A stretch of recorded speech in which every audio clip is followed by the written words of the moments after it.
didn't we? We did. And your first words were, "This is not edifying," which is something that Sam picked up on. And I think that's what I talked to a few people on the phone, family, etc. And I think this talking over each other didn't appeal to anyone. And Rishi Sunak was warned about that before. I think if you remember the Tory leadership debates, he talked quite a bit over Liz Truss. I think, for rightly or wrongly, people are more against men talking over women. I don't think that goes down particularly well. Having said all that, though, Anna, I think there is a huge sigh of relief you can hear emanating from Tory HQ tonight. You know, these last couple of days haven't been good for the Conservative Party. Nigel Farage entering the fray. The Tory party is, on average, sort of 20, 25 points behind in opinion polls. And it may only be 2 points, but that snap poll from YouGov tonight saying that that Rishi Sunak was 2% ahead of Keir Starmer. The Tory party will be holding on to that like a life raft. Oh, and it may not be very much, but when you are as badly knocked about in this race as the Tories have been so far, this little glimmer of hope will just give the Prime Minister a little bit of spring in his step tomorrow. Yes, there's the question. Leaving aside your own party preference, who do you think performed best overall in tonight's debate? Jenny? Clinging on to that 2%. I mean, personally, I think people would be less likely to vote after watching that debate, just because... That might be the Tory strategy to press everyone. It was so frustrating to watch, because you had Sunak being, as you would expect, tetchy, talking over Julie Etchingham and Keir Starmer. And then you had Keir Starmer allowing these blows to land, this £2,000 tax rise thing. Over and over again, Sunak was able to say that.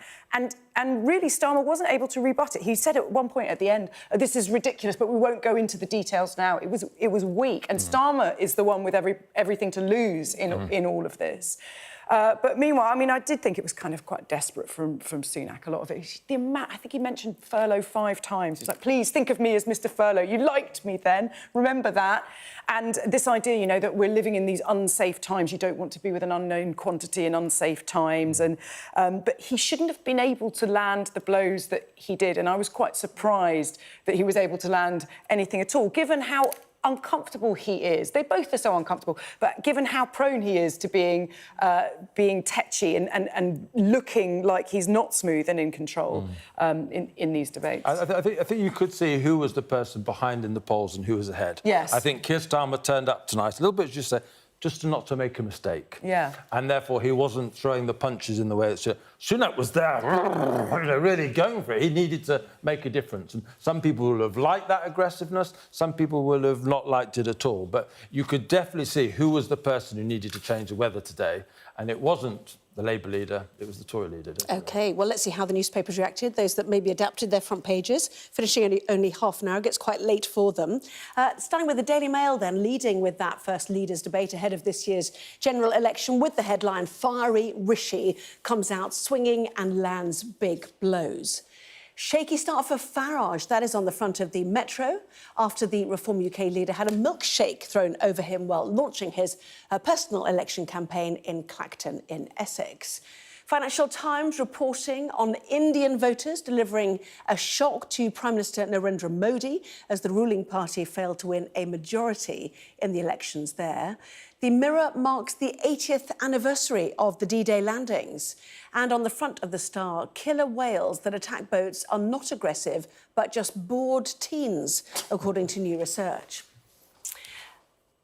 Well, a reminder, by scanning the QR code, you can see on screen during the programme, you can check out the front pages of tomorrow's newspapers while you watch us. Still some coming in, as you might have gathered from that. But let's head back to Tim Montgomerie and Jenny Kleeman. Didn't catch the Mail, let's see it now. Fiery Rishi comes out swinging and lands big blows. I did not land big blows. I think this was, as I said, this was... Are you saying the Daily Mail isn't telling the whole truth, Jenny? I can't believe it. You know, well, they had to write the headline quite quickly. I mean, there were audible groans when he was talking about the NHS, and he was saying, yes, of course, COVID and the strikes have meant that that things are terrible. And when he made that, it was ridiculous, the thing that he was saying about the waiting lists, that they'd be going down when they were demonstrably not going down. You know, he didn't land big blows. I think this was Starmer's to lose, and it's more that Starmer wasn't really able to fight back when Rishi Sunak was saying things that are demonstrably false. I mean, you saw Jonathan Edwards there better able to rebut it than Keir Starmer. Ashworth, yeah. Jonathan Ashworth. Ashworth, yes. You know, and this was really worrying, really. It was, you know, all of these things, the debate, it's almost like they assume that most people aren't going to be watching all of it. It's all about clips, what's going to be clipped up and put on social media, what's going to be clipped up and put on the news. All that stuff about waiting lists in the NHS. Would you go private? And Rishi Sunak saying, yes, I would go private. Keir Starmer saying, no. These are things that they will, you know, that they will be gripping hold of. But watching the entire thing, I found it really frustrating. I wish there was something a bit better in our politics than these two. But is that a format issue? Many people suggesting, once again, it's too short. And we've had this before, the time constraints, nobody finishes a sentence, no thought is properly conceived and therefore cannot be explained properly. So, you know, is there an element of that about it, do you think? I'm sure there is. And I think we live in a soundbite age, and I'm afraid we had the soundbite debate. Keep it short. Tonight. Yeah, no. Yeah, sorry. Where I thought Rishi, and it's not in the Mail particularly, although they've got the £2,000 thing here. Now, I think this is the beginning of what I hope, from a Conservative analyst perspective, is going to be a huge Conservative campaign. And Jenny and you might, and all viewers might be about to be really bored of this. But up until now, I think the Conservatives have been saying, Labour have no plan. I think that's not been a sensible strategy. You're not going to frighten voters by saying Labour have no plan. The Tories are not going to change perceptions of themselves over the next few weeks. People have made their decision about the Conservatives after 14 years in power. What the Conservatives have an opportunity in the remainder of the election campaign is to attach a price tag to Labour, to say, do you really think that Labour are going to come into power after having criticised the underfunding of the NHS, underfunding of schools, underfunding of police, and not put up your taxes? Every Labour government in history has raised taxes. Well, and they're now in their DNA. In their DNA. And the Conservative Party, a slightly odd advert I've seen tonight with a sort of pig flying over a cityscape. But I think this is the number you're going to hear again and again now. Labour are going to raise your taxes by £2,000. It's gone from Labour don't have a plan to Labour have a cunning plan. A secret plan. And we have costed the secret plan. And Starmer was really thrown by this. Like and he shouldn't have been. But the other thing is, also, he was trying to respond. Julie Etchingham was stopping him. He was frustrated by that. But, you know, there are many places where he could have come back. And he was weak when he was saying, we won't go into the details, but that's ridiculous. You must go into the details. I mean, you make a good point. Let's take a look at The Guardian, if we've got a leaders' clash on migration, tax and the NHS, an ill-tempered debate. Is there no point doing this till we get the manifestos? Are we just... Is it all too early? I mean, the chat was that Labour's might be back end of next week. That is such a good point. I'm old enough to remember manifestos basically came at the start of the campaigns. It used to be... when I worked for Tory HQ in 2001, we produced our manifesto 48 hours after Tony Blair called the election. And then, you know, people like you, Anna, have the opportunity for the whole of the campaign to grill politicians on what their promises are.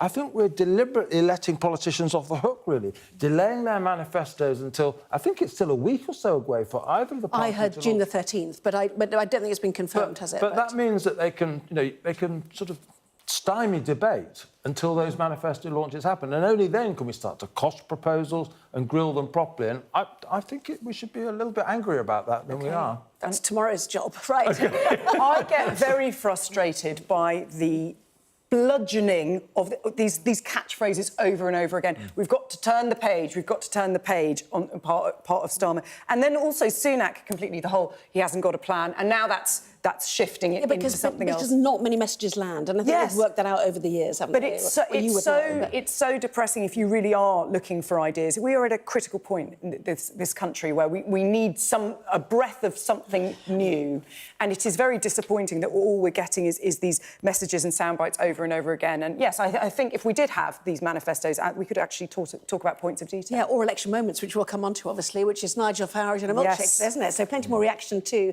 that debate and what else happened as well. Mr Farage in Clacton, as you'll know.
us that they want aid. This is what's left of it. Tanks, heavy vehicle. Why only in America? People want their country to Just work. want a job in a normal life. Why are these homes empty? I want you to be honest with people. That has happened within minutes. Sky News, the full story first. Free wherever you get your news. They have breached the road. There is a lot of gas being fired all around us. शांति से इनको समझाओ वरना ये हम लोग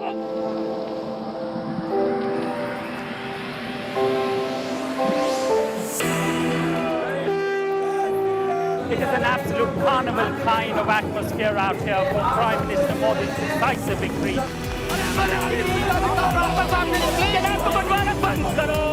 These students are defying the prohibitory orders, and now they're going to be arrested. We aim to be the best and most trusted place for news. The roads have been inundated. The only way out is to get people by boat. What is feared that over 200 people might have died because of these landslides.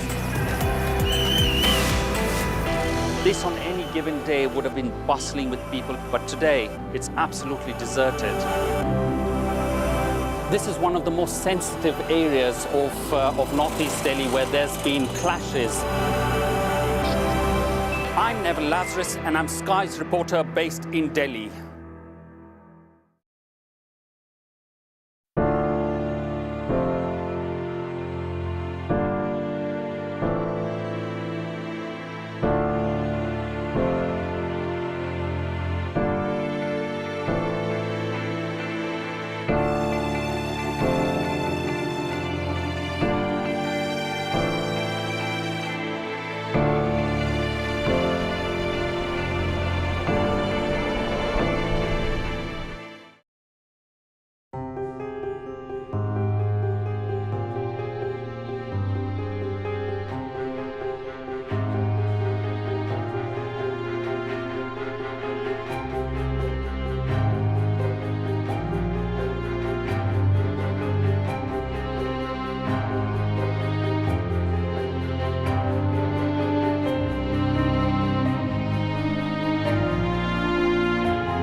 Well, welcome back. You're watching our press preview, but it haphazard tonight because we're reacting slowly to things, aren't we? The Conservative commentator Tim Montgomerie is here and the journalist and broadcaster Jenny Kleeman. Another paper in, The Eye, which is also leading on the first of the TV debates for this election, 2024 election, Ignite during angry TV clash. Ignite suggests it was a good thing we saw there, Jenny, I don't feel it ignited. It was certainly angry.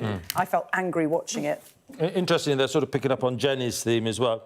Starmer is slow to deny Sunak's claim about £2,000 tax hikes. I think Labour will regret that. This, as I'm trying to argue, is going to be the big Tory tax line, and the fact that Keir Starmer didn't sort of slap it down immediately, that was disappointing from a Labour point of view. It was weak on the part of Keir Starmer. Yeah. He should have. I mean, it's interesting to see their, snap headlines as they do with The Eye. Ill-tempered contest. Starmer slow to deny the 2,000 tax hike claim.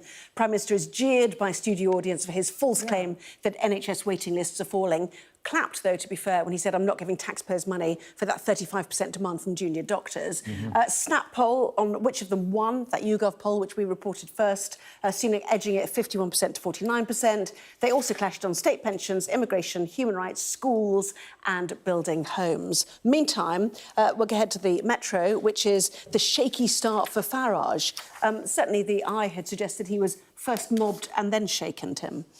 Yeah, well, look, I think Jenny and I might agree on this.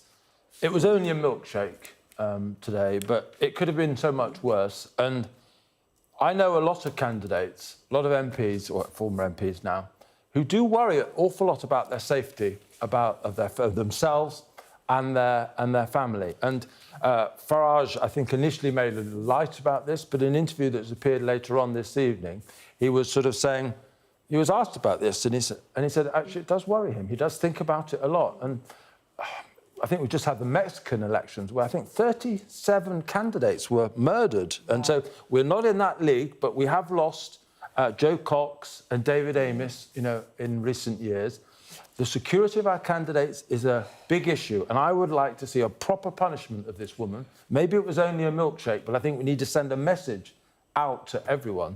If you invade someone, like if you basically assault them, if you're frightening our elected representatives, it's unacceptable. Hurl abuse, say what you like, but when you start to use a physical attack like this, I think it's unacceptable. We need to send the clearest message that's unacceptable. And if only Nigel Farage hadn't then put a video out saying, my milkshake brings all the people to the rally, as he did. He was making light of it. He did initially, I yeah. would agree that, you shouldn't physically attack anybody in public life. You shouldn't throw eggs at the king. You shouldn't throw milkshakes at Nigel Farage.